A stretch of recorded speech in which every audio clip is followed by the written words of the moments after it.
शिक्षा मंत्री ने वडोदरा हादसे को लेकर प्रार्थना सभा की। प्रफुल्ल पानसेरिया ने दिवंगतों की आत्मा की शांति के लिए प्रार्थना की। मंदिर जाकर बच्चों और शिक्षकों की आत्मा की शांति के लिए प्रार्थना की। सूरत में मंदिर में प्रार्थना की और मौन रखा। घटना में दोषियों को छोड़ा नहीं जाएगा, शिक्षा मंत्री। पुलिस अपराधियों की गिरफ्तारी में जुट गई है।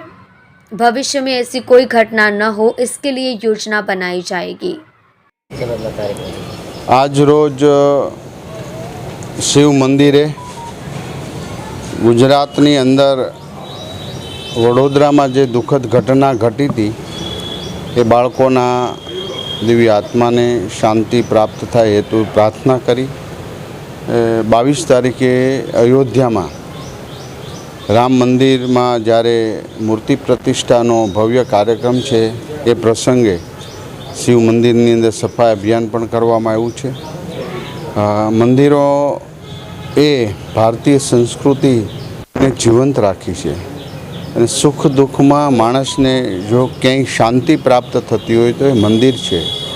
ए संस्कृति ने आजे पूरी दुनिया स्वीकारी रही है। त्यारे पूरा भारतनी अंदर मंदिर स्वच्छता अभियान अने स्वच्छताना आ एक संदेश है अने लोको स्वच्छता प्रत्ये जागृत रहे ये हेतुसर पूरा भारतनी अंदर भारतीय जनता पार्टीना कार्यकर्ता सामाजिक संस्थाओं तमाम लोग स्वच्छताना कार्यक्रमों करे ए हेतु से आज अमरा विस्तार में त्रीजा मंदिरनी अमे स्वच्छता माटे आव्या छीए।